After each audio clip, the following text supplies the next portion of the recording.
5, 4, 3, 2, 1. And it's live.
This is Leicester Till I Die TV. Watch and subscribe on YouTube and listen on your podcast platform. Good evening, good afternoon, good morning, good night, good day, goodbye. Hello, welcome along to the channel. Wherever you are watching in the world, one of those will apply to you. This is LTID TV from Leicester Till I Die. Thank you for joining us. If you have joined us via YouTube, do join in with the chat and get your comments in down the side panel. Please do keep it respectful though. If you're watching on catch up, just add your details, chats in below. Keep it respectful. If you're having a dig at the channel, the chances are I'll probably delete it. Somebody will have found out today. And if you're watching via your favourite podcast platform, thank you for lending me your ears. The good news is it's the weekend. The bad news is Leicester City are playing again.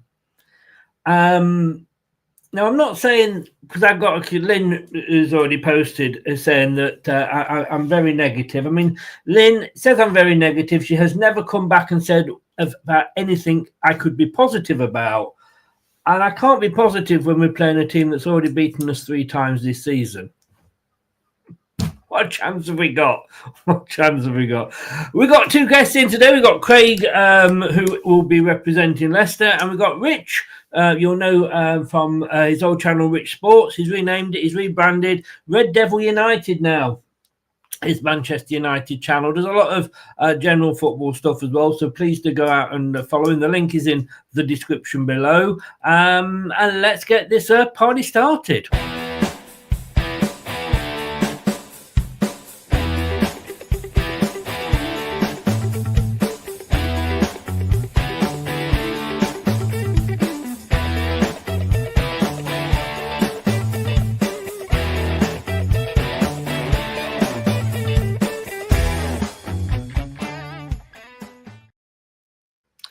Good evening, gentlemen. How are we doing? All good, Chris. How are you? Yeah, all good. Well, I've been better. I'm not going to lie. Rich, I'm just thinking. Do you think you're going to win this weekend? I mean, VAR is in use this weekend, so you might struggle to beat us. It is. I'm not a big fan of VAR, and I did actually say I think that you're probably ranting on your channel about that match when it finished. I was doing something on my own channel just saying, I don't know, it was just a poor decision. When we didn't have VAR, we complain it's a really bad offside decision. Yeah. When we have VAR, we look at the decisions and think they probably still get them wrong. But no, I don't know whether I'm a fan of VAR anymore. Even if it goes for us, it still feels like it feels like we're getting to the same amount of wrong decisions. It just takes longer. Yeah, very, very true. And no, I've got to admit, I was being a bit cheeky there. I mean, if it had been the other end, I'd have been cheering and saying, glad we haven't had VAR. So I was just kind of glad the match finished at that point, because it was one of these matches where we haven't been playing great. And I just thought, another 30 minutes? I don't know if I want that. Yeah, well, that was the point, wasn't it? I think even the Leicester fans, weren't we, Craig, were glad it was over. I think, yeah. I mean, very often we're hoping at the start of a game that we don't have to play the full 90. We just like to play 45 minutes, don't we? Yeah. Yeah. To be honest, though, we've gone back to back 45 minutes without letting a goal in recently in the last couple of games. We've lost them both, obviously, but we've had 45 minutes in over both, a full 90 minutes without letting a goal in. So, Indeed. there's something to be positive about, Chris. Exactly. Well, it's going to be something, isn't it? Ronald's in. Hi, Ronald. How you doing? Ray is in. Hello, Ray. What you up to? Tony, new announcement today about season tickets and say standing not going down well. To be honest with you, I've given up at looking about news about that. Hello, Chris and guests. Says Blue Fox all the way from Canada. Good evening, Chris, says Paul Stevenson. Rico is in. Evening, Chris. And he says also evening panel and chat. El Crapio Sunday, think we're the crappier of the two. No thinking about it, Tony. Red Devil and Richie saying hi to everybody. And TM is in. Evening, guys. Good luck for Sunday. Thank you very much, TM.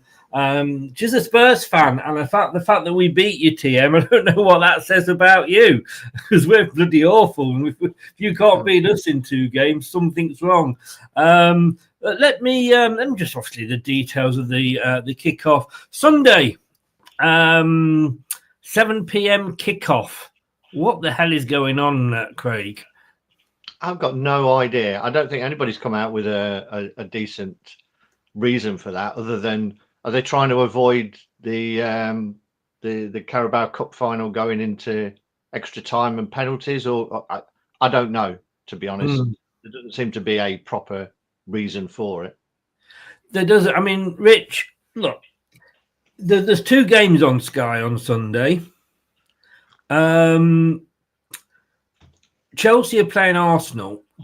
Surely, to anybody with an ounce of a brain, would look at that match and go, look, 2 London clubs, we can make that the late kickoff.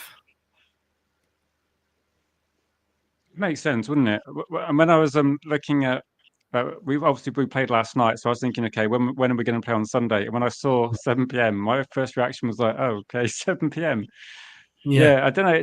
It's not a good decision for fans. It's just a weird one, isn't it? There's been some weird kickoffs. That's when we find out sometimes we're playing on a Friday or something. It feels a bit bizarre. But I don't know. We're going into like an international break, aren't we?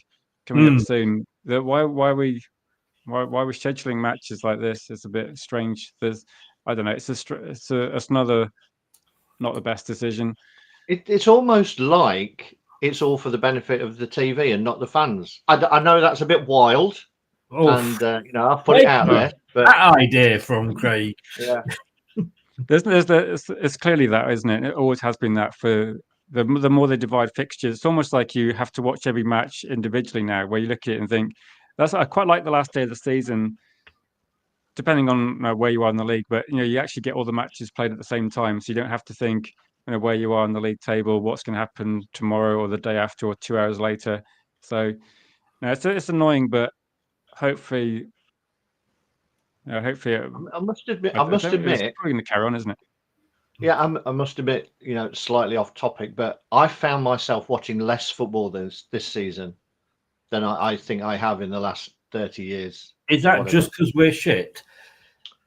No, because that's only one game. It's only one game a weekend that we're shit. The rest of it, it's just losing some magic for me, and all of it, and it's everything combined. It's the moving around of kickoffs, it's the VAR, it's the inane commentary and post-match interviews, and Match of the Day shows as much analysis of the game as it does the game. There's all of this, feeding, different narratives and taking away on the fact that we just want to watch football. Get rid of all the paraphernalia around it and let us just watch a game of football. Let me say that I do, because of course we can't watch football with British teams, Rich, in Britain at 3 p.m. Last week there was 3 kickoffs at 3 p.m. This week there was 4 kickoffs. Tomorrow there's 4 kickoffs at 3 p.m. What is the point? Eventually they'll have you can't watch football at 3 p.m, but there'll be no kickoffs at 3 p.m. So it'll become a completely irrelevant rule anyway. Yeah. Clearly it's been, how you get some rules in place. And I know this is like way off topic as well. And then things evolve, don't they? Like with the internet and streaming and everything else. That football's fallen behind, I think, in terms of like where media is. And a lot of people, they might want to watch. I don't think fans are going to stop going to a game because it's a completely different environment, it's a different atmosphere, it's a cultural thing to sit at home and watch the match instead. If you're a regular season ticket holder and you live near your team, or you can get to your team like financially, it's viable for you, you're not going to just sit at home and watch the games. Because I've been lucky enough to go and watch United at Old Trafford or watch United at away grounds, and it's just a different experience, isn't it? You're happy to. It's. I don't think it's going to be a problem, and I think the issue is that it just makes things get more expensive, and then people. They're going to just like stream it illegally anyway. So I think this blackout thing is just a bit. It probably needs to be revisited. It's like people were moaning about, say, the price of like replica jerseys and that sort of thing. And I was just saying, well, and they were talking about counterfeits. I think trying to say people shouldn't buy counterfeits because of crime, etc. And I was saying, well, they shouldn't cost 120 quid. Well, let's be honest, they shouldn't cost that much money anyway. And it's like legal streaming, counterfeit. It's all the same thing, isn't it? If the original product is not desirable enough, too expensive enough, you find an alternative. And I agree with Craig actually regarding quality and enjoyment of football. Is that I watch Manchester United because that's my team, and sometimes it's a struggle this season to watch the whole match. And when we have extra time, it is like a test of endurance sometimes to get through the games. But watching other teams, there's a lot of games where I don't know. Do I want to watch like? It's supposed to be tactical, but it's just like lots of sideward passing, not very exciting football. Almost like it's like you may as well just get the highlights, or sometimes there's cagey matches for about 70 minutes. Just watch the last 10 minutes and you probably get the gist of the game. Rich, come down to the Championship with us. You'll see some proper football. People are saying that relegation will be the end of Manchester United. There's a few fans that are saying it's not going to be a problem. Like the fans will still be watching Manchester United. They might enjoy it a bit more. Yeah. Well, the true fans, I think, would watch the team. Like you said, Rich, it's a good point. Even if the match is on telly, if you can get to the match, you will go and you will watch it because it is a different atmosphere. And I loved it last season, Craig. And that's the one thing that I'm not actually, I know almost certainly we're down, but I'm not that bothered because I actually looking forward to no VAR again, proper football matches. I enjoyed it last time. It's like we've enjoyed that. Next year it'll be 10 years. Since we won the league. I think that's a little bit longer for you, Rich. Hang on, Rich. Just take that it's a fact, though, isn't it? It's like a fact. I was going to say regarding that, when you have some teams, and this is an important fact, I think, as well. But Leicester probably had 4 or 5 years where you were very competitive, so you finished like top 4 or top 5 or 6, like you got. But when you had that period of where your team was doing really well, you managed to win the league. You won the FA Cup. You did. You maximised that era, didn't you? Whereas a team like Spurs finished second, third, final, won nothing. So now these eras come and go. When Manchester United were at their best, they maximised it. They won everything they could. And at the moment, we're nowhere near that level. But we're picking up cups. We're kind of we're weirdly like a cup team, which is probably where we were when I started supporting Manchester United. We were kind of like good in cups, but just not really competitive in the league. And I think fans are okay up to a point as long as they can see a plan and as long as the football's enjoyable. At the moment this season, it hasn't been that enjoyable, but we're going through. It feels like dramatic change, and fans are still really negative based on the previous 10 years. So it's difficult to try and convince people that we might be moving in the right direction because we've made so many bad decisions recently, and that's kind of the positive I've got. But I can see what you're saying as well. That like for Leicester City, I was going to ask you later, Chris, as well. Maybe like there is relegation like a massive problem for all fans, or do you think that this is just the nature of like some clubs? You will get promoted, you will get relegated, and it's just like making the positive of it. You can rebuild, you can regroup your team. For me, and it's a good question, I'll let Craig answer afterwards. I think it's a very good question. I don't think we'd be won what we had won had we not got relegated to League One that time, because it did give us the chance to have a clear out and turn things around. We got Nigel Pearson in and the rest, as they say. Look, we all want to play at the top level, like I say, for me, I really enjoyed last season. With the matches, right? It helped that we were winning. I think financially, that's the big problem, especially for us this season, because we've got, as I've often said, we've got the EFL waiting for us like the child catcher from Chitty Chitty Bang Bang, with points deductions, management plans, transfer embargoes. So I don't think we'll come back up. But you have to accept that football does go in cycles. Before you, it was Liverpool for God knows how many years. Then it was Chelsea, it was Man City. It goes round. And I think I'm just pleased to have seen my club do what my club's done. What do you think, Craig? Yeah, exactly the same. I think if you're a little bit older, then you're a little bit more pragmatic about what's happened over the last sort of 4 or 5 seasons after we had that amazing period of time. We still won the cup just what 3-4 years ago, and for me, I was going to say the whole point was it's almost like we've got our Leicester City back. This is what we were. We had exciting seasons most seasons because it was either a relegation scrap or a promotion scrap.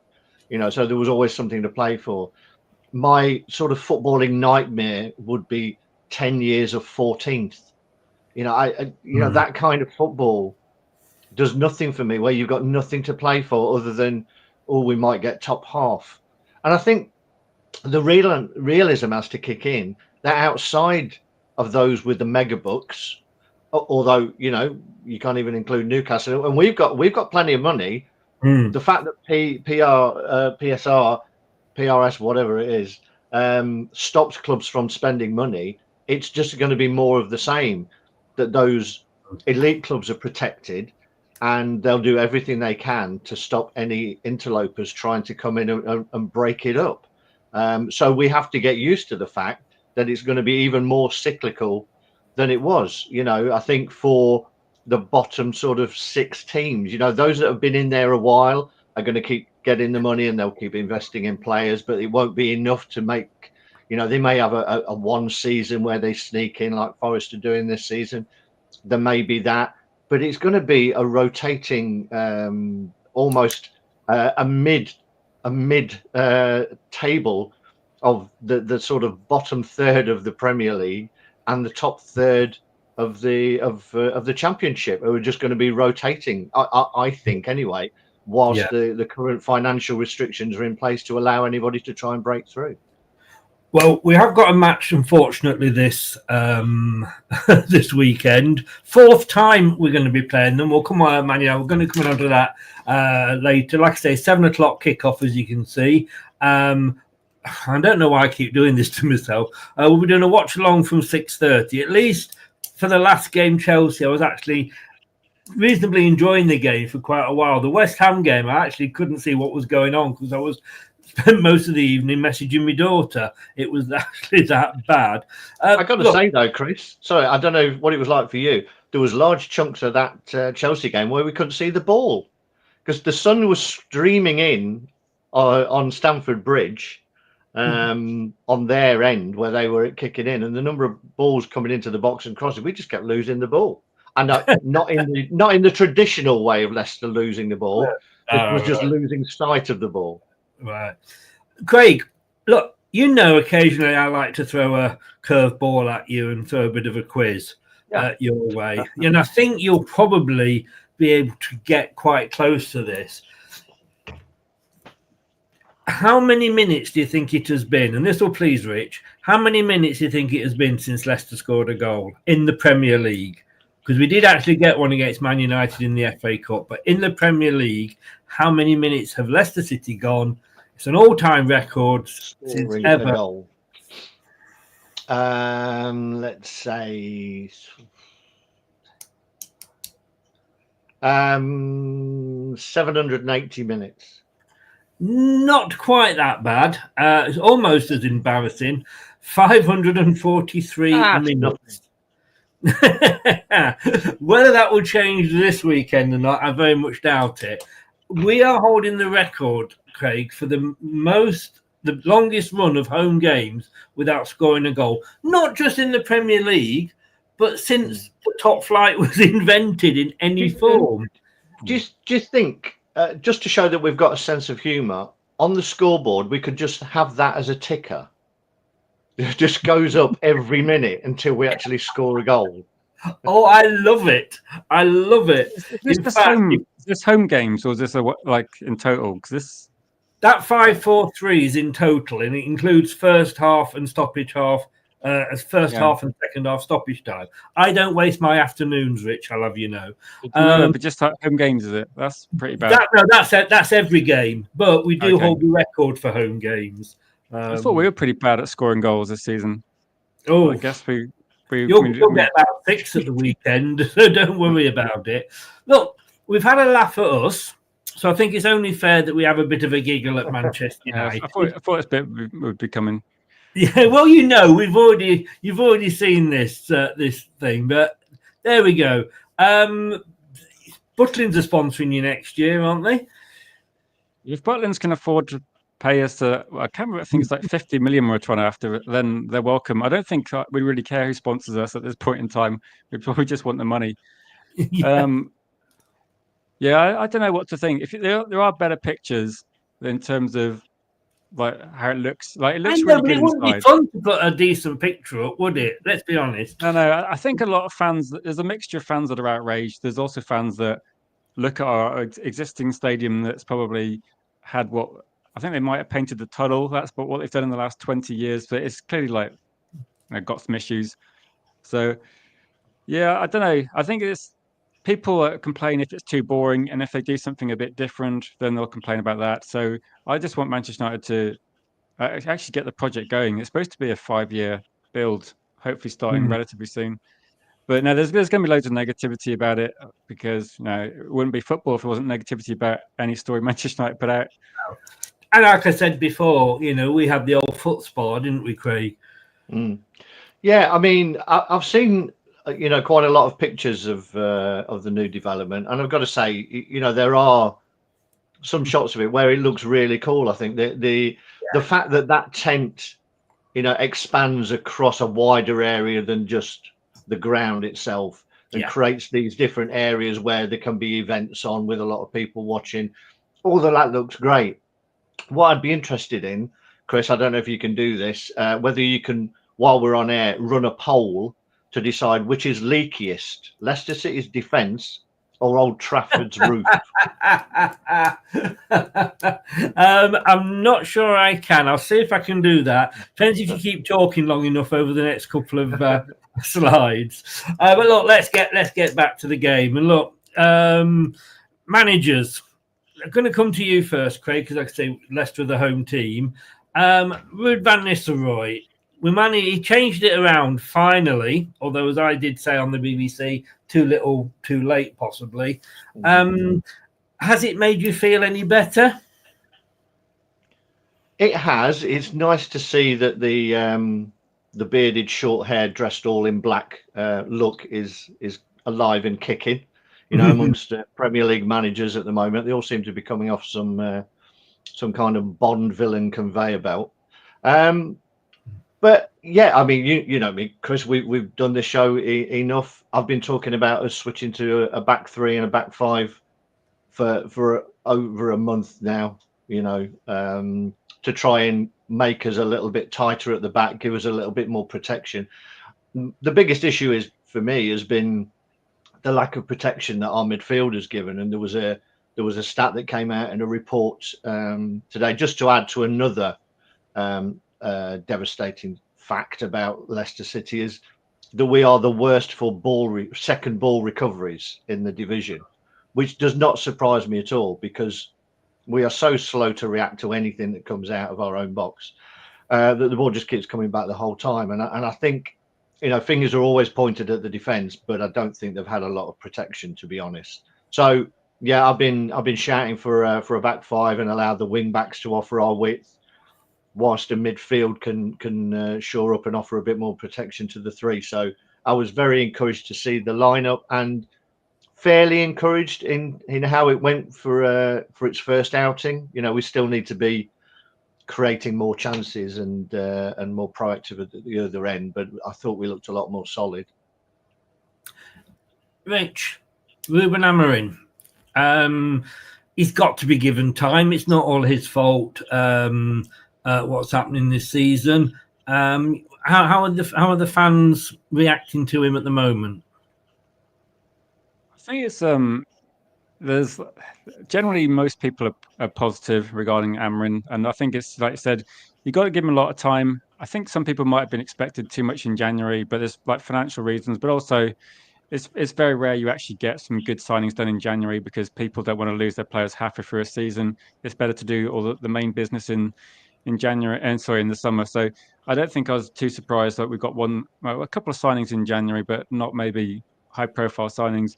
But what I do quite like is that this is probably not just on Amrin, but in terms of like Barada and the other senior management of the club, it does look like finally we've got a manager, we've got some directors that are actually talking to each other and actually building a plan together. So in the past, it feels like we sign random players and hope a manager can do something. This time we've got a manager that's pretty clear about what he wants in terms of not necessarily like specific players, but what sort of player profile he wants.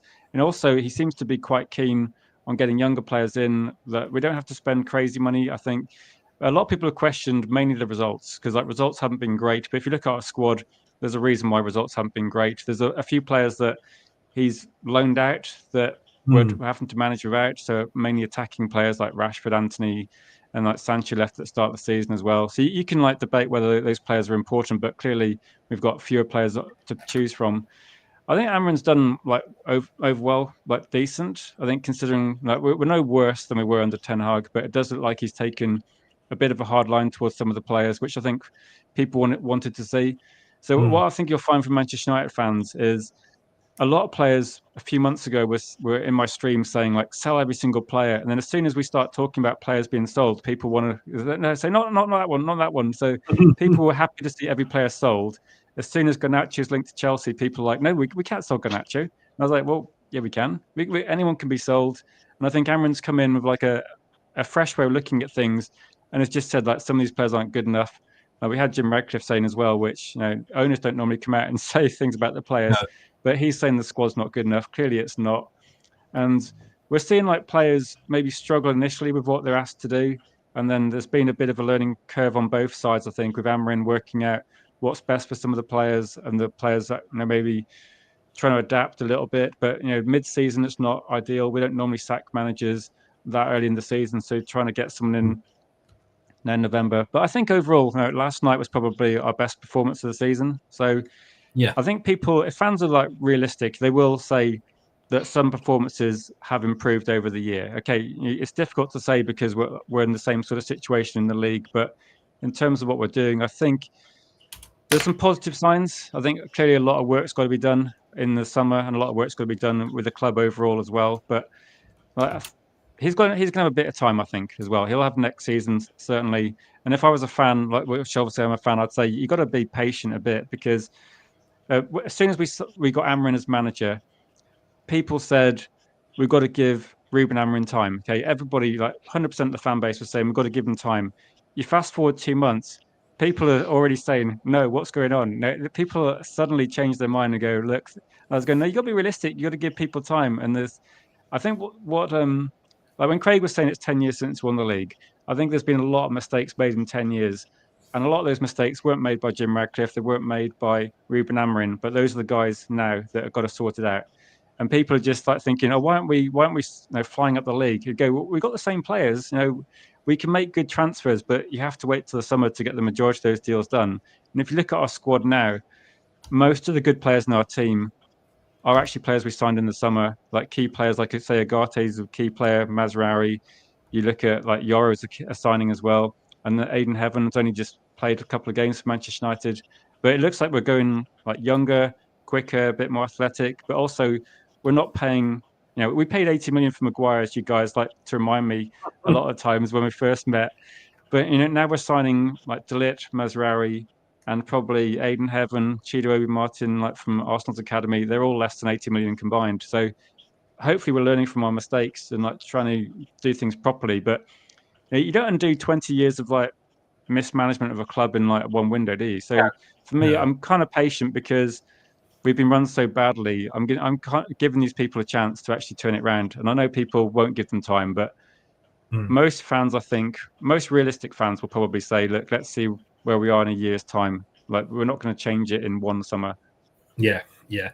Craig, I want to go on from managers. Hopefully this is going to work. Oh, yes, it is. To owners, and Rich mentioned Jim Ratcliffe there, and we'll come on to him next. We've had protests. We've started to hear some sort of, King Power out chants and what have you. Yes, they've made mistakes. They've made a lot of them, and there's been a lot of mismanagement. But you've got to be careful what you wish for, haven't you?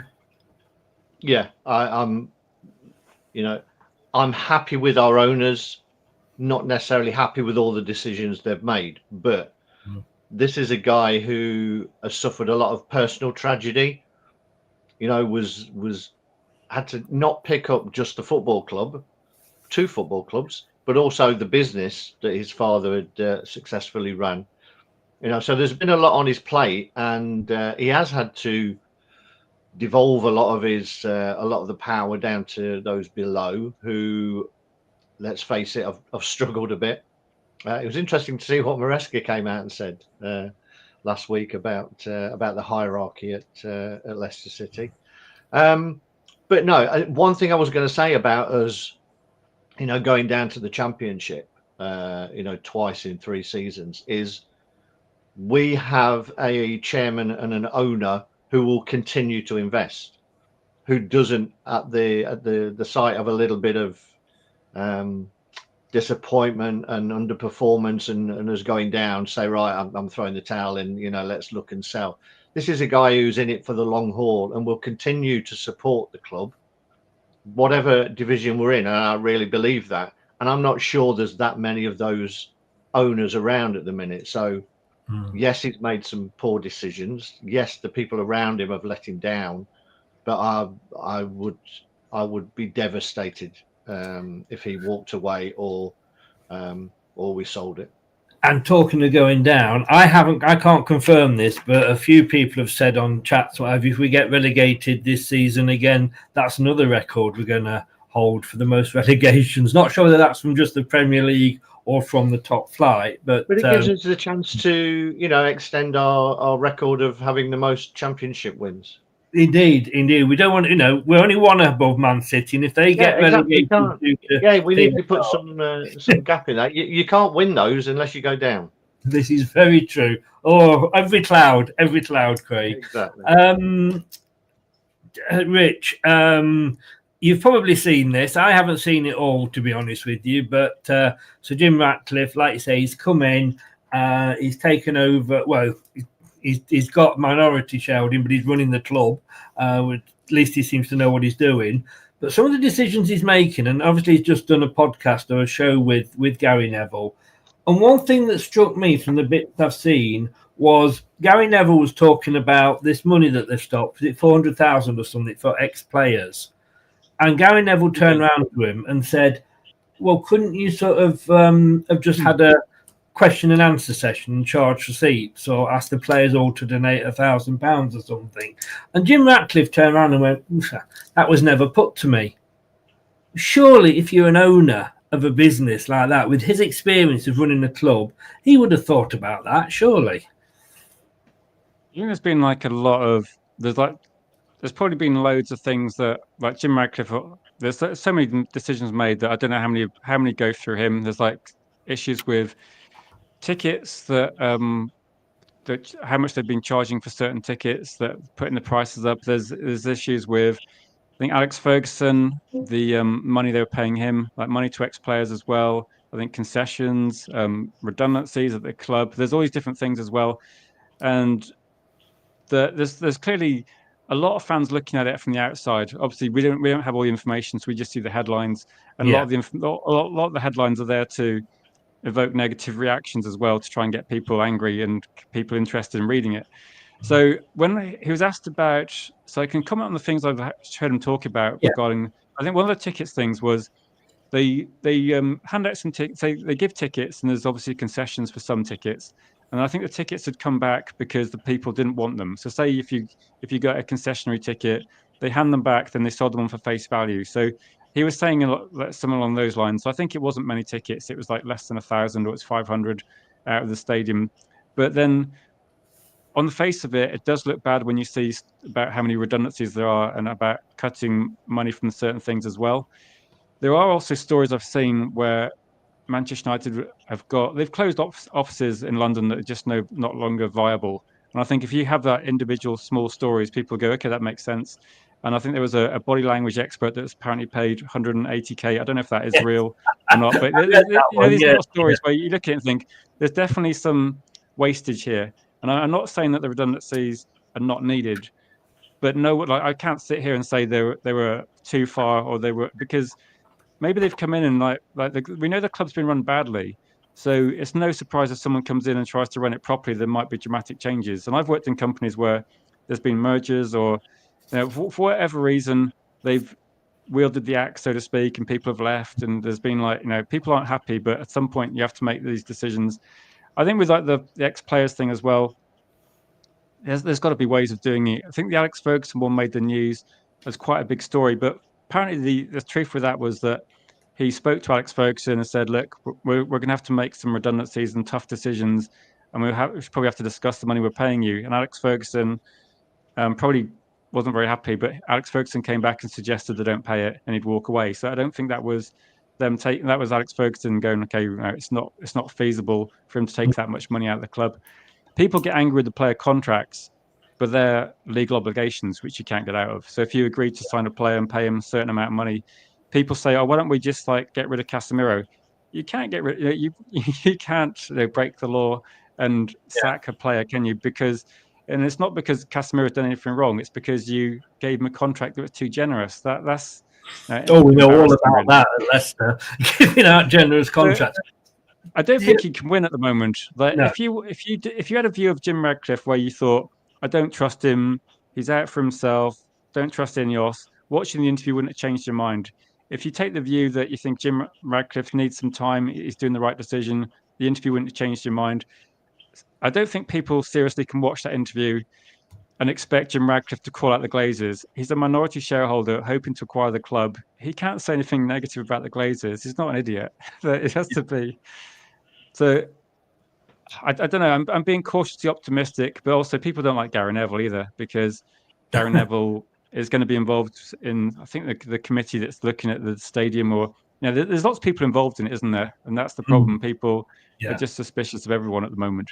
Because if we were third in the league, doing well in the Champions League, this probably wouldn't be an issue. But people want someone to blame, and at the moment, Glazers aren't there.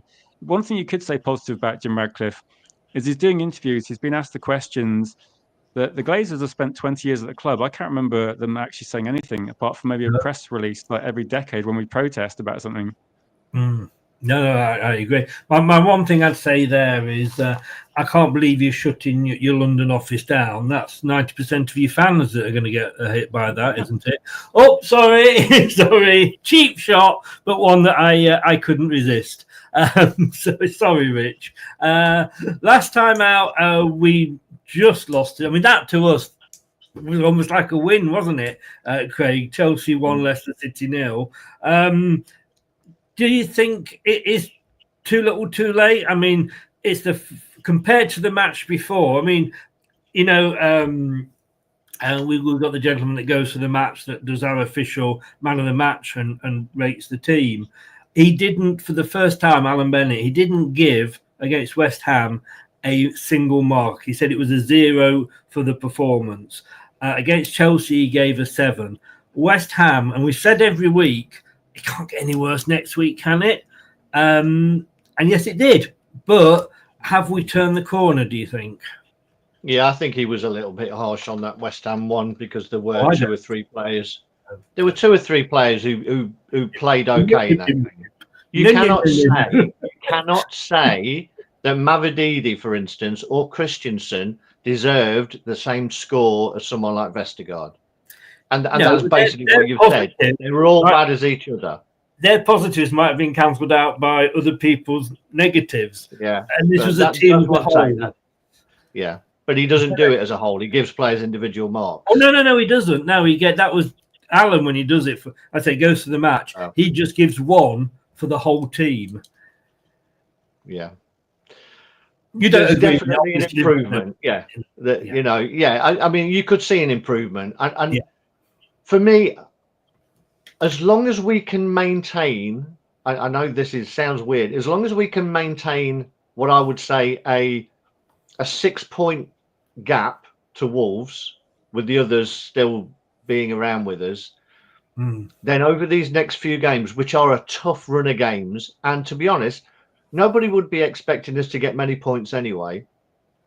If he can work on this system, this team formation, getting these players to play together, when we come to that run of the last 5 or 6 games, then I think we've got a strong chance of picking up some points if we're still in touch. And that's the key.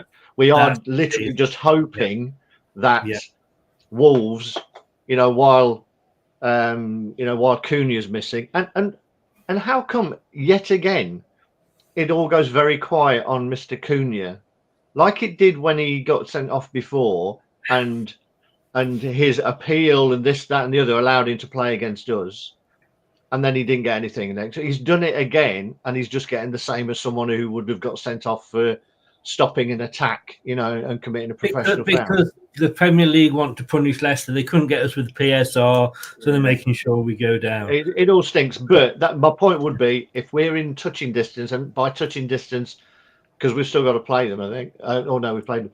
But if we are, we've got to play Wolves again. We've got to play them. So if we're still within 6 points going into that last run of 5 games, and Ruder's got this team settled, the formation settled, then I think we're still in with a improbable chance, but a chance. Rich, your last time out in the Premier League, you won midweek in the Europa. Is it you're in? You drew with Arsenal. And I'm just looking at your top 6, your results against the top 6 sides this season. Won 1, drawn 3, lost 4. You managed to beat Manchester City, but those, I suppose, aren't the games that are going to define your season. It's the missed chances against the bottom half teams, I guess, isn't it? Yeah, you could say the game against Arsenal on the weekend, we should have won that game, in my opinion. I don't know if you saw that. There was the last 10 minutes, Højlund was in the middle of the penalty area. It was close. It was close in the penalty spot, I think. And instead of taking a shot, he tried to take an extra touch. We had chance after chance in the last 5 minutes of that game. But what we did in that match was we set up incredibly defensive in the first half, to the extent it was almost unwatchable, where it was like a training session for Arsenal trying to break us down. And then in the second half, we changed things up and actually went for it, which I think, for 90 minutes, it's not what fans want to watch. But I think Ruben Amorim said it's where we are as a team. You need to try and find a way to win the game. And that was the best strategy, just to try and maximize our chances in the final third of the match. And we should have won that game probably. We probably should have won at Anfield as well. We had, I think, and weirdly, it fell to Harry Maguire, had a really good chance right at the end, but didn't manage to score, which is not the person you want the final chance to go to. But no, we've been pretty much ineffective in front of goal. If you look at Garnacho, I think he was about 18 games without a goal. Rasmus Højlund about the same. Xerxes was closing on the same sort of, these are dreadful figures for any sort of striker, aren't they? And you have to go back to like probably 30 years to find. I did actually mention Adi Akinbaye, who you guys might remember. And I think it was that sort of record where, we've got a striker that's approaching 20 games without a goal. And I just couldn't think of anyone else off the top of my head, because I remember him celebrating when he scored.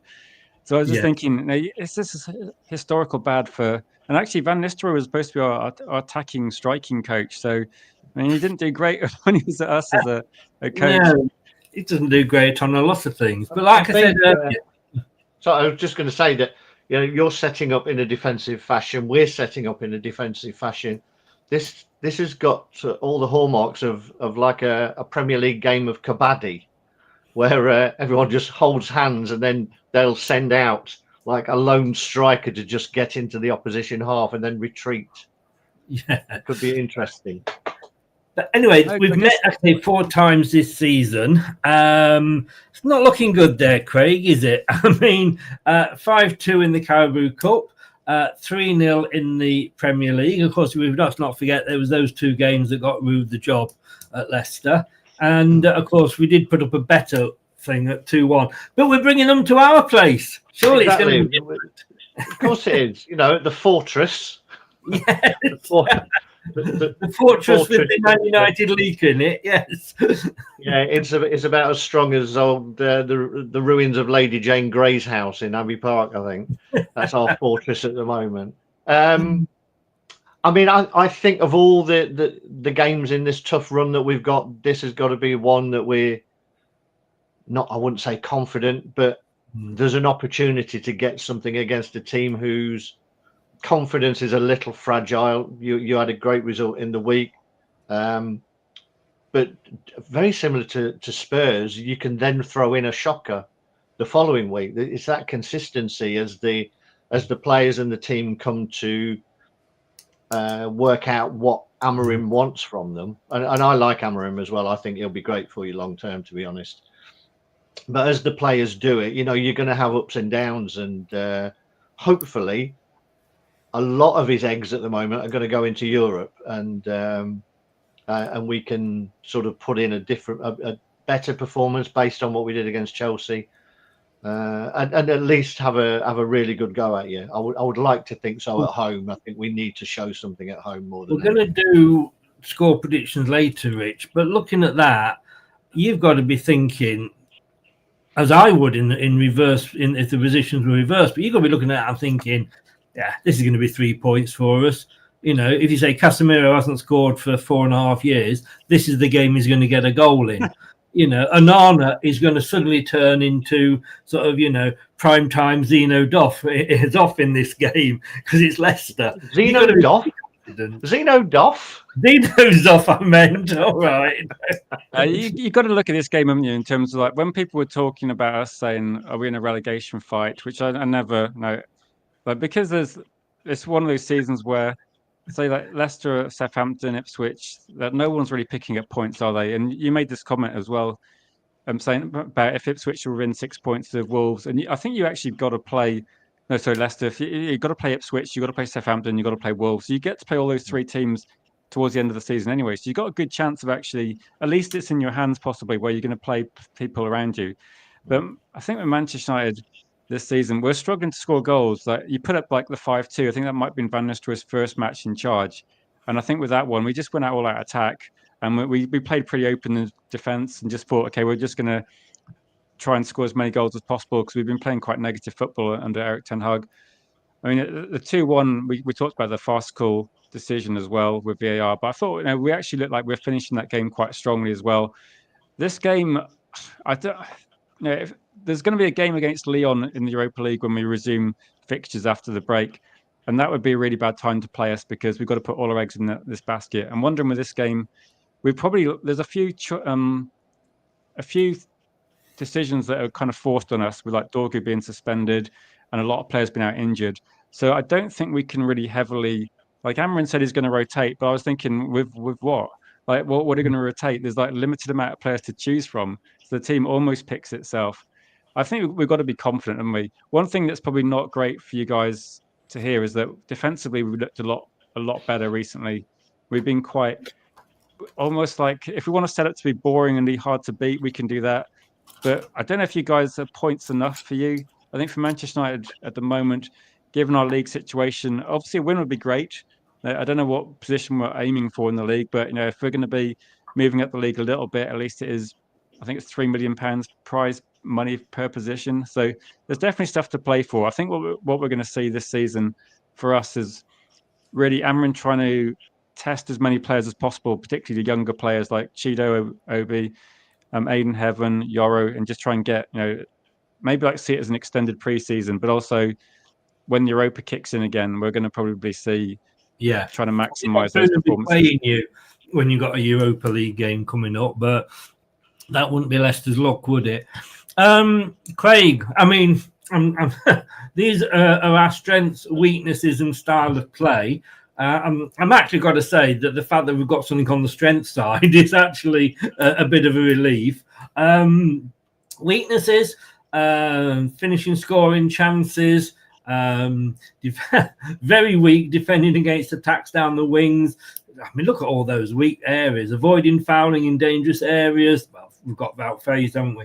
Defending against through ball attacks. Defending counter attacks. And if you look at our style of play, playing in their own half. I mean, did anybody told Van Nistelrooy that there's actually, two halves of a football pitch? Yeah, I'm not sure that counts as a style of play, does it? Playing in your own half. They might have just been desperate to actually. Might as well just carried on. Is there anything below the line? Giving the opposition the ball. or passing it out. I mean, I saw Indeedy the other day, and I thought I was watching myself play FIFA because he'd got the ball and he ran with it and just kicked it straight out of play.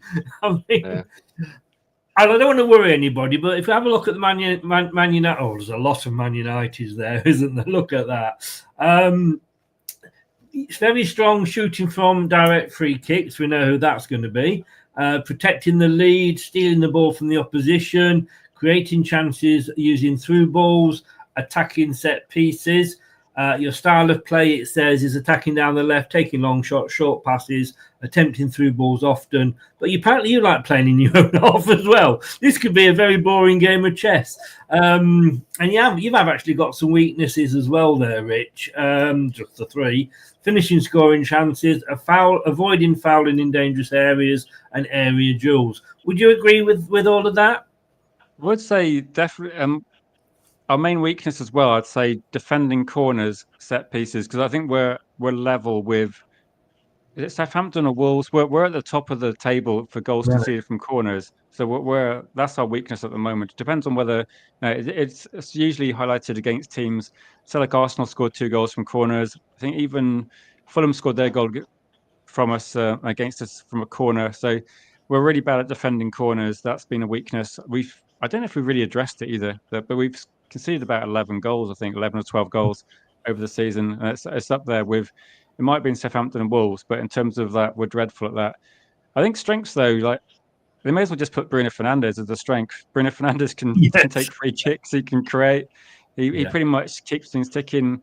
Chance creation, the weakness is like clear, isn't it? That we can't finish the chances we create. And even last night we created about another 5 chances that were very good chances. So no, I think it's going to be, for me, it's like I got some positives because we seem to be in the ascendancy slightly in terms of like results maybe mask it, but I'm watching every single game thinking things are going better. But it's until the league position increases that people won't really acknowledge that. But in terms of what's happening on the pitch, I think we're seeing better performances from the team, like say the last few games. I mean, I'm going to put up later the teams that we've picked or we'd like to see play this weekend. And I was tempted to put Samari in just to try and take out Bruno Fernandes because I think that's probably the only chance we've got of winning. Injuring him in after 5 minutes, take him off, we might stand a chance. But that would require Samari actually getting close to another player. Yeah, so that is true. And Bruno's quite resilient, actually. He's got this, considering how many injury issues we've had over the last couple of years, Bruno Fernandes does seem to be remarkably resilient to injury. I think he missed a couple of games from like illness, like a cold, but nothing like, I don't want to tempt fate, but nothing serious. Which is surprising because when he does get kicked, he's on the floor for quite a while. Maybe he's one of these people like he's got like the pain threshold as Drogba, so maybe it makes it seem a bit worse than it is. So basically, what we need is a player that's maybe just developing the flu to run up next to him and cough all over him. That's going to be our best. This should have happened like a week ago, though, probably. Yeah, I know. Again, I haven't really thought it through. But look, these are our top players. I don't know. I know what you're thinking, but we've got some top players. Our top goal scorer there, Vardy, with 7. With aggression, it's Samare, and then funnily enough, Buenete. What worries me here is, Craig, most aerial duels won is Ndidi. Most assists is Ndidi. And he's been out for half the season. Chris, can I ask where you got these stats from? WhoScored.com. Is Stevie Wonder a writer for them now? Because Samari is our most aggressive player. Opinions, Craig. Opinions. Opinions? I never wrote this. I just cooked this from whoscored.com, who actually normally do some pretty decent stats, to be honest with you. But I mean, the fact that you've got Vestergaard in there as an aggressive player. I haven't got anything, Greg. Don't the guy you hate the most, Wout Fast, because he's a liability and he goes wandering off, but he also kicks people, is not an aggressive player according to Score. That point did not, go unnoticed by myself as well. Okay, sorry, I was lost there. What was the question? Because that just shook me. That shook me to my very core. That has. Yeah, the aerials won and the assists. Wilfred Ndidi is top of both of those, and yet he's been out for half the season. Yeah, I think it says a lot. I mean, we have no aggression in our side. We have a little bit more. I think I've said this before. I think Thomas is a very aggressive player. Yeah, probably. I think Thomas is an aggressive player. He doesn't look it, but he is. But we don't have enough aggression, and that's been our problem, particularly through the middle of the pitch. And as the previous page of stats said, that we allow too many through balls through the centre of the pitch and give up too many opportunities to shoot from distance through the centre of the pitch. We have no aggression there at all. So I'm hoping that he puts that right, because that is a worry. Indeed, he started the season pretty well, and he was a big loss, as was Ricardo. And I'm hoping that the return of both of them on the same pitch gives us a bit more resilience. Well, let's have a look at yours, Rich, and see what your thoughts are on yours. Just pull me stats to pieces like Craig did. Don't worry about it. You're on my side, Craig. What are we doing? But let's have a look at Manchester United. Now, I've got to say, what surprised me here was your top scorer, Bruno Fernandes. That didn't surprise me, but he's only got the same number as Jamie Vardy. Yeah, but that should be no surprise. We're not scoring many goals. So if you look at, we've got 34 goals so far this season, which compared with like where we want to be in the league, we're what, 20 behind other teams that are fighting for top four. We're probably Liverpool have got almost like double our goals total. It's no surprise, is it? Xerxes got about 2 or 3 goals. Rasmus Højlund's our striker. He's got about 2 or 3 goals. So it's really dreadful. The fact that Rashford's probably still up there in the top 3 goal scorers, and he got loaned out in January, he'll probably still finish in that position as well, based on what we're doing. Yeah. Rashford's still on there, which is a little bit worrying for you. I'm sorry. Enough to get back in the England squad, though, so that's a good thing. Don't start me on England. I'm sorry, Greg. I'm going to have to do this. We're going to have to look at our recent form. I know. Where are you getting these stats from, Chris? This one you can't argue with, I have to say. But let's move quickly on, because it doesn't look very good. That we've basically lost everything. We'll accept that. But there's your recent form, Rich. Do you want to talk us through that? You've drawn 1, lost, drawn 1. It's not bad, is it really? It's not been like, I think when you look in all competitions, it's not been too bad. Premier League hasn't been amazing, but we've done 10 games, because the Europa League and like the European competitions are really long competitions this year. You've got 8 games in the group stage. So we played 10 games in Europe, had no defeats, which I think a lot of people just go dismiss it, but there's still quite a lot of games, and some of the teams are quite difficult, particularly when you go away from home. I think overall it's improved, isn't it? That we had 3 games with Ten Hag, 3 draws in Europe. Then we had Van Nistelrooy took charge of 1 or 2 games, and we had Amrin take charge of the rest, and we won the last 5 games in Europe in the group stage. So that's what I mean by results have improved. But we've been so bad this season, though. How realistically we're going to climb up the league? Probably not much. The FA Cup match was a disappointment, though we did create a few chances with that one, but lost in the end. But no, just a lot of draws. But there's a lot of games like the Arsenal game. We probably should have won that based on chances. The Sociedad game in the first leg, I think we were happy overall, because it's a difficult place to go, and that was like the first leg of a match anyway. So there was no incentive to really like throw caution to wind in that leg. The Everton one, actually, we were dreadful in that match. I don't know how we managed to draw that. We were losing 2-0. And then I think Bruno Fernandes got a free kick, scored it, and Everton kind of fell apart a bit. But it's been a bit hit and miss. Although I think towards like the recent games now, other side of the Europa League, we're probably starting to focus on the Europa League really as a realistic way of trying to save the season somewhat. Although it doesn't really feel like saving the season. It feels like, how some fans look at it and go, oh, we can get in the Champions League. I'm just thinking of like we can win a trophy. And maybe, if players don't want to come to you because you're not in the Champions League, that's fine, because a lot of clubs will not be in the Champions League every single year. I do agree with Doug's comment as well. That was the best we played all season, and maybe finally things are clicked into gear. And some of our star players in that game were very cheap players, which is a positive for me as well. Right, it's that no, we're not quite got to score predictions yet. And don't forget how many minutes we've gone without scoring when we do get to score predictions. But I did say to you both beforehand, pick a team for me. Pick a team that you want to see play. Now, I don't know how easy this is going to be seen, but these are the two teams. So, Craig, let's look at yours first. Surprised that you didn't go for Danny Ward in goal, first of all. But you did go for Hermansen. Suppose it's a case of making the most of him while we've got him. I still do not know why you are putting this man in your team week in, week out. Wout Faes, he is basically taking up somebody else's oxygen. And you could put Vestergaard's dog in there and he'd have a better chance. He's a centre-back. And against West Ham, both games against West Ham, he never made one tackle. Last week against Chelsea, he never made one tackle, which I thought was part of the job of a centre-back.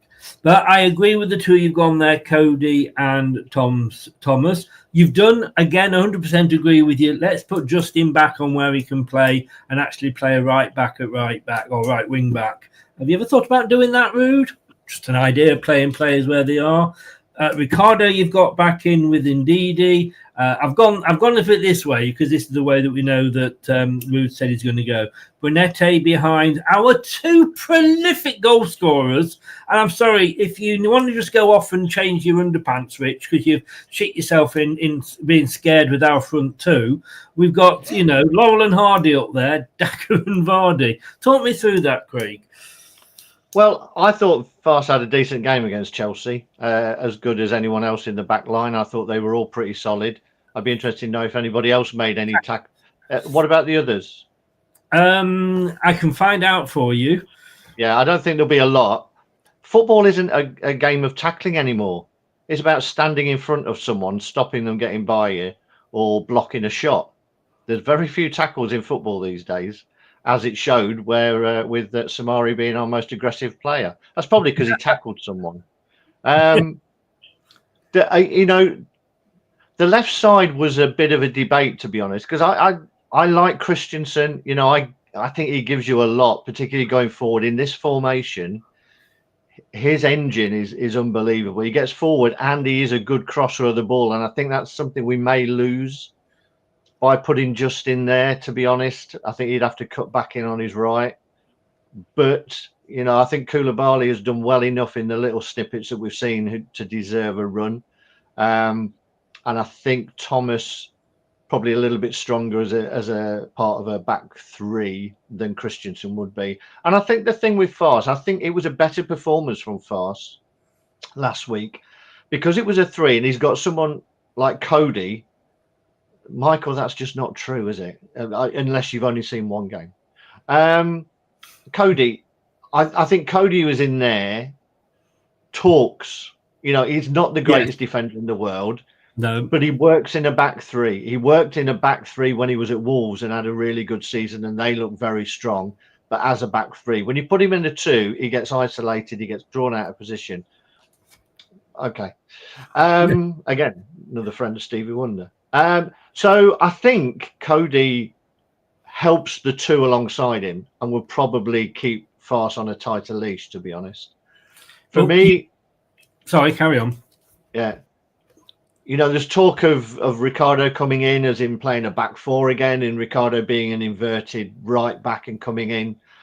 for me, he has to be in there full stop with Ndidi to offer more protection.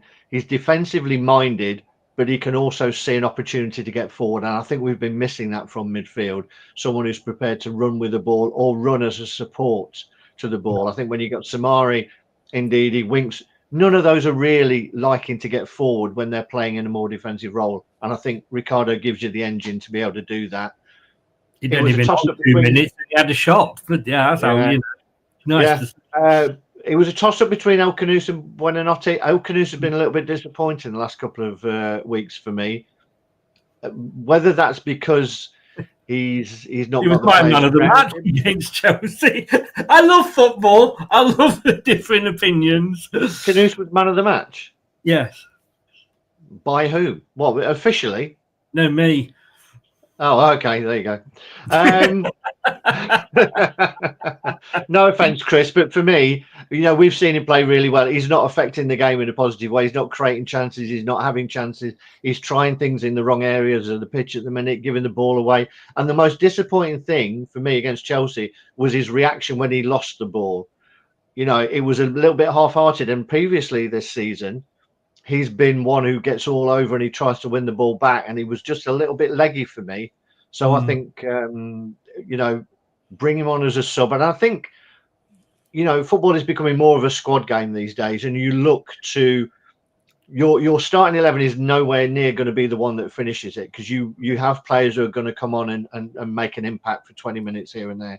So I think Buonanotte, I think in this formation will be a little bit more creative having two players in front of him.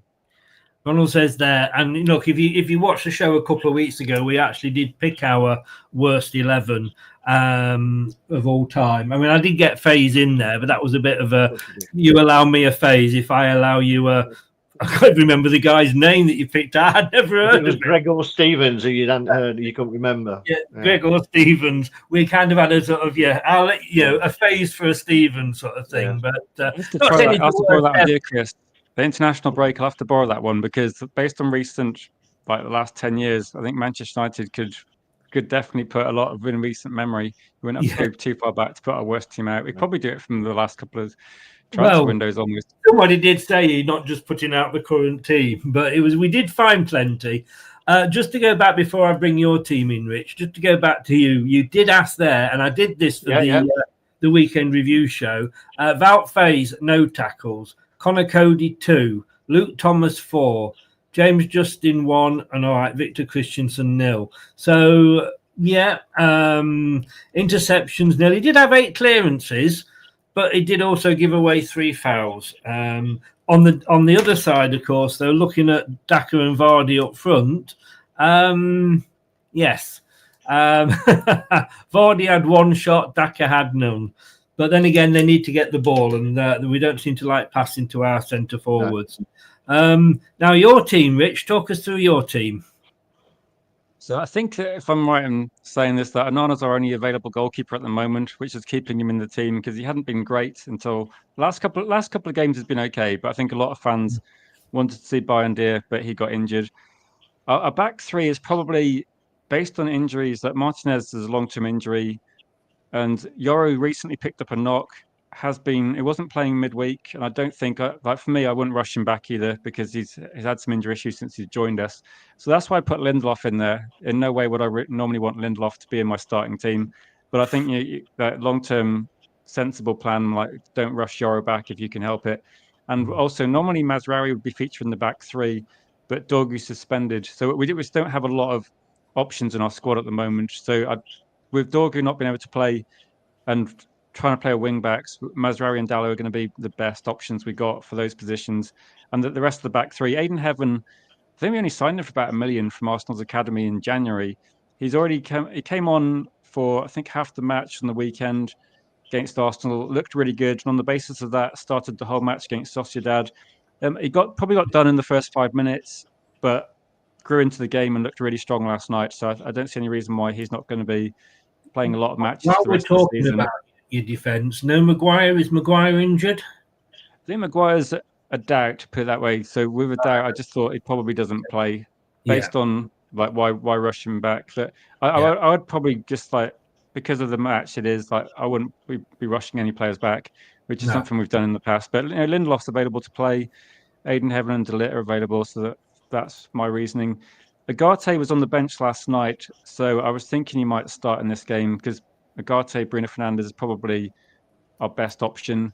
But like Craig said, I think sometimes we set up with an idea that we're going to finish with our best 11, so you can make a lot of substitutions these days. But I just think at the moment we might go with Agate, possibly Collier could be a shout as well. He played a little bit last night.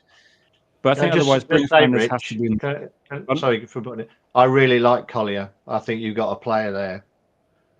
I really like him. He looks old-fashioned box-to-box midfielder, Collier does. And I put him forward as someone I was hoped that we might try and get on loan in January. But I think your injuries put pay to that. He was one that I saw a lot of links with loaning him out in January. But based on performances, I was just thinking we can't loan him out. He's actually too, like, you know, when you get a player of that sort of age, that he hasn't had much first team football, and you think, right, we need to get games in this player, and you think, like, do we loan him out? And at the time, I was thinking we don't need to loan him out because we can just use him. We can just, because he's actually doesn't look out of place in our team, looks good enough to be a starter a lot of the time. Yeah. So he got thrown in at some crazy games in the start of the season, where I think he came on for Casemiro against Liverpool when we were 3-0 down and looked okay. And you know, to throw a youngster in, that's not the ideal scenario. But Collier for me is going to be a really useful player. Like you said, he does the basics really well. Is a lot of energy, gets stuck in, very enthusiastic. I think obviously there's going to be a bit of a learning curve as we try and grow the team, but I like him a lot. So there's probably like a 50-50 chance he plays on the weekend, like with Agate. I'm not sure Casemiro, based on playing 2 whole matches recently. And then up front, we haven't got a lot of options really. So none of these 3 players are particularly clinical. But I think with Garnacho, Xerxes are probably going to be the 10s behind Rasmus Højlund, who didn't score last night, but they all looked a lot better. So the positives with this is that Xerxes actually, if you watched any of the match, was looking really good, setting up chances. Garnacho as well, also playing well as a team, creating a lot of chances. We just didn't. We did score 4 goals, but we could have scored more from our attacking players. So I said Xerxes missed a couple of chances. Højlund missed a chance. There was other players that didn't manage to finish chances. But the good thing is actually we went back to creating more and playing more as a team. So I think that's going to be. To be honest, I can't see much variation on that once you go past our midfield. Those are probably the only people available. The other option, I suppose, is like Cheeto, but I don't see him throwing Cheeto in for a start when there's not really any need to do that. I think we'd start with this, and then Cheeto could come off the bench. Yeah. Now then, this is where Craig can get his own back, because I'm going to put my team up, and I am sure that we did agree on a few positions, didn't we? But here is my team for what it's worth. A Manson in goal, yes, of course. And look, it won't be any surprise for you to see I haven't put Faze in the back 3, but I've agreed with Cody and Thomas. And why not play a Coley? He's got a bit of speed. Justin, like you, on the left, I agreed. Ricardo on the right, but he can then drop back into that, make it a back 4 if we're defending. I've got Ndidi in the middle as that defensive midfielder. But I've gone all out attack here. I think I want to see Brunetti and El Canous play together because they are, when they're on form, and they're not always on form, I grant you, but when they're on form, I think they are 2 players that can create something out of nothing. And, you know, that's what we need, to be honest with you, just the players that can produce a moment that can change the game. The biggest surprise probably is my front 2. I've stuck with Vardy because, you know, why not? There's not a lot of choice there. But I've put, now if anybody doesn't know who this is the gentleman that we are paying £90,000 a week for to sit at home and do his knitting. Now, I don't know what he has done to upset Ruud van Nistelrooy. I think it's a bit of a Soyuncu moment here. But with Daka and Vardy not being able to do, you know, score in the proverbial, you know, ladies' house, why not give him a chance? What have we got to lose? He may just surprise us Yes, I know he's that bad that Crystal Palace didn't want him back, and that probably says it all. And we were stuck with him on loan. But Craig, why not give it? He can't be any worse than Daka, can he? I think Daka gets a hard time, to be honest. No, all right, I'm not saying, but he isn't scoring. That's the thing. No, he's not. But we're not creating chances either. No. And at least with Daka, I think you've got a bit of pace where he can, if you're up against a team that pushes up with a back line and a back four that are not blessed with a lot of pace, then he can offer a threat. Edouard, based on his 23 minutes or whatever it was, as the only thing he's shown is that he doesn't know how to control the ball. But, if you want to give him a chance, that's fine. It's your team. We used to say that about Kelechi Iheanacho, though, didn't we? That he's not worth a penny that we paid for him, blah, blah, blah. And yet he was only getting 5 minutes here and 10 minutes there. And when you think that the other choices are Ayo and Dakova-Reid, I'm sorry, I can't see a world where you play Edouard, who didn't even make the bench against Chelsea. I can't see. He hasn't made the bench. I could say he's at home. No. You've got to think something's going on. That he either doesn't try in training, and it's the Roon won't have it. But you never know. I've got more of an issue with your back line, to be honest. And this isn't because Fars isn't in it at all. Yes, it is. No, it's not at all. Yes, it is. Because I like Okoli and I nearly put him in, but playing him on the wrong side when he's such a predominantly left-sided defender and left-footed player, I think playing him on the right doesn't help him or our defence. And the other thing for me is I think playing 4 strikers leaves Ndidi with a hell of a lot of work to do. And Man United's main man is Bruno Fernandes by an absolute mile. And I would rather see us fill that space and not give him the room to play in, which I think if he was one-on-one, Fernandes and Ndidi, I think there'd be a little bit too much space for Fernandes. And I think I'm not sure those two are going to track back enough to fill that midfield void. Fair points that you're making. I will say with Okoli, we've had Justin playing on the right all season, and Justin is predominantly. Justin got in the England squad as a right back, though. Let's remember that he has played. Yes, he can play both. Yeah, and so can Okoli, according to the stats. But he is predominantly, and what he we know Justin can play both sides. Yeah. But we know he can't, he's predominantly a left-sided player. I get what you're saying. And with that, you see, for me, Ricardo and Justin would be helping Ndidi out in that middle. But look, mine's not going to happen. I know that. I'm going to say, there is scenarios where I would love to see Buonanotte and El Kanous play together, but I don't think you can do that and have 2 strikers. Ronald says we can't afford to play 2 defensive midfielders. We need to be more attacking. Which, that was my thoughts behind. But the thing is, if you've got 2 defensive midfielders in front of 3 central defenders, you have 5 attackers, which is a lot more than we've had at any rate. It's basically the same formation that Amaroon quite likes, I think. And he's trying to get that to work, but not really have the players to do it. Kanous aren't strikers, are they? No, but what I'm saying is, if your 2 wing backs are giving you the width, you're then attacking. You can attack with 5, whilst you've still got 5 in the centre of the park, blocking any and stopping any sort of counter attacks. Anyway, it's a game of opinions, isn't it? It is. And I just think, for fuck's sake, let's just go for it. That was my thoughts. Let's bring Rich back in, and we'll come to you first, Rich. This is the table as it stands. Neither of us having a brilliant season. I remember you saying to me at the start of the season, I think we're only about 4 points behind you. And you said, aren't you happy that you're only 4 points behind United? And I remember coming back to you saying, well, yes, but if Man United were in like 4th place. Looking at this, though, I remember that. Looking at this, Man United 14th, Leicester 19th. With what both teams were expecting from this season, in your opinion first, Rich, and I'll ask you the same in a second, Craig, Who's having the worst season? It's pretty even, isn't it? But I don't know what your expectation was, but it can't be to go straight back down.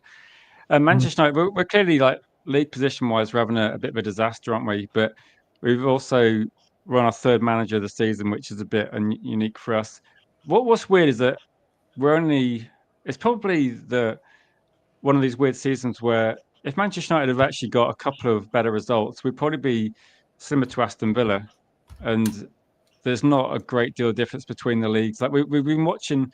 One thing that's probably positive, I suppose, in a way, is that Manchester United, we haven't been getting hammered by teams that we did a couple of years ago under Ten Hag. So there hasn't been like any 5-0, 6-0, 7-0s. We've had a couple of bad defeats, but they haven't been complete kick-ins. I think we seem to be closer than we were at the start of the season.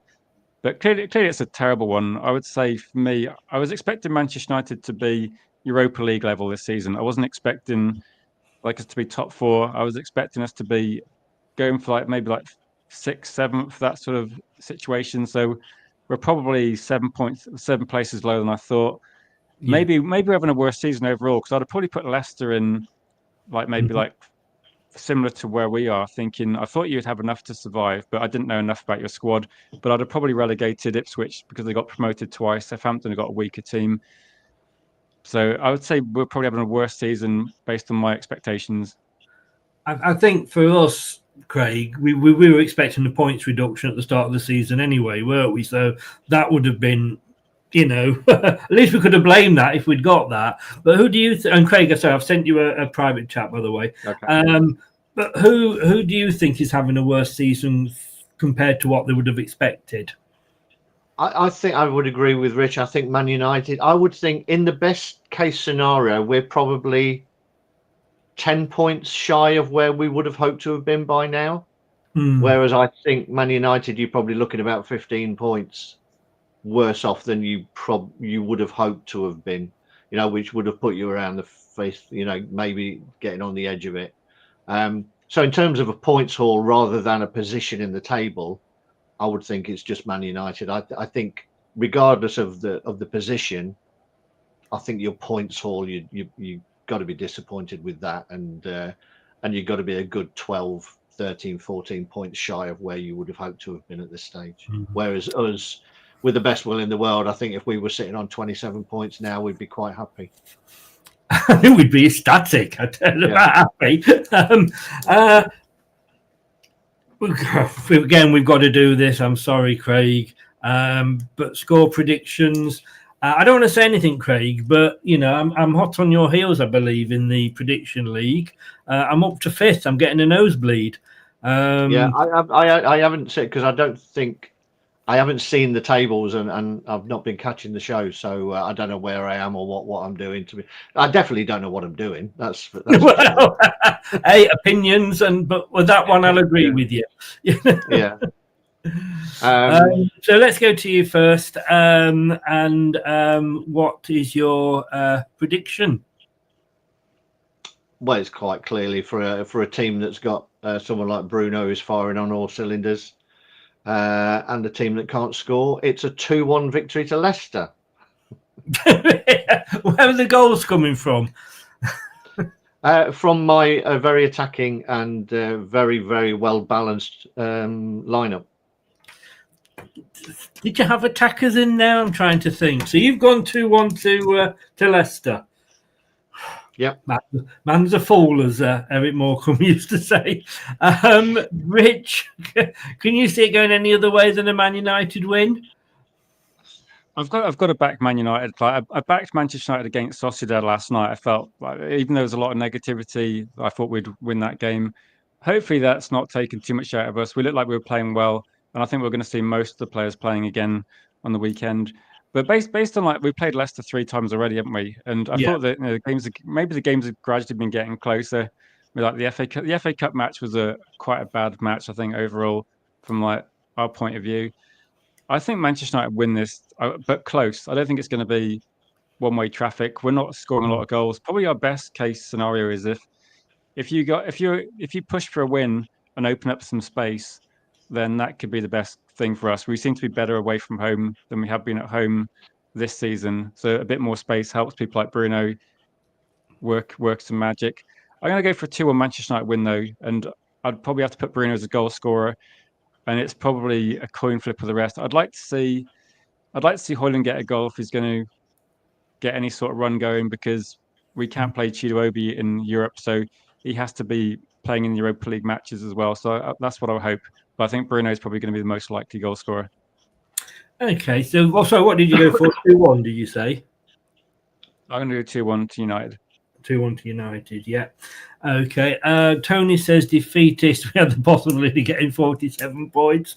I was looking at that earlier. I nearly put that up and I thought it ain't going to happen. So I wouldn't like to predict a score until I've seen the team sheet. But if you push me, I'd say 3-0 Man United. If Wolves win and we lose, our season is over. I think so.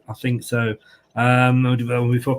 I have gone, because no disrespect to Man United, you've had good games and you've had bad games. I'm hoping that you're going to have a bad game. You've just had a good one. And I think, come on, you've beaten us 3 times this season. Take pity on us. I mean, if we were a horse, you'd put us down, wouldn't you? But when you look at the games coming up, we've got Newcastle, we've got Liverpool, Man City is our next game after this. If You've got a really hard run. I checked it when you were talking about your fixtures. You got a really hard run. You got Newcastle, Liverpool, City. I wouldn't want that run for my team. No, we don't, to be honest with you. But we're not going to win it. And I'm actually going to say that we've gone 543 minutes without a goal. I think we'll actually score a goal. And I have gone 1-1. I've gone for a draw. And if you give me a draw, yes, I would take a draw now, Craig. And if you give me a draw, I would be very happy. And just to let you know, Craig, here's this week's prediction league table. I've got a nosebleed because I'm up to 5th. You are down in 7th. Yeah, I've dropped off. Only 2 points in it, though. I've done a late Manchester City surge because I think I was 14th, 15th at one point. That was when I was in Australia and I was having to guess like 4 weeks in advance. I blame that. Yeah, you were behind, so you had all the scores. I had to predict before I went away. That was the problem. Otherwise, yes, I could have. I did wonder if I could do that. Guys, thank you very, very much indeed. I appreciate it. I'm going to be on Rich's channel, which, as you can see there, is Red Devil United. I'm going to be on there in about half an hour, Rich, aren't I? Yeah, I look forward to it. Maybe I'll try and think of some new questions to ask you about your team in light of existing information. What did they say? Chris. It's been a pleasure, Chris. I refer you to my earlier answer. I've been saying that all night. No, thank you for coming on, Rich. Appreciate it. And I will see you in half an hour. And Craig, as always, I'll speak to you in a second, and we'll chat. And I will be back 6:30 p.m. For God's sake, on Sunday night. I'm usually watching One Man and His Dog then, and that's more exciting than Leicester. Or is that just Jan Vestergaard? I'm not sure. 6:30 Sunday, I will be back. Thanks very much, guys. And everybody that's been watching, and if you've been listening via your favourite broadcast platform, thank you as well. Take care, and don't forget, do what it says there, like, subscribe, and click that notification bell. Thanks for watching. These videos are tremendous. You better like them too, or I'll be back. This podcast is proud to be part of the TalkSport Fan Network. TalkSport. Powered by fans. That will conclude this evening's entertainment.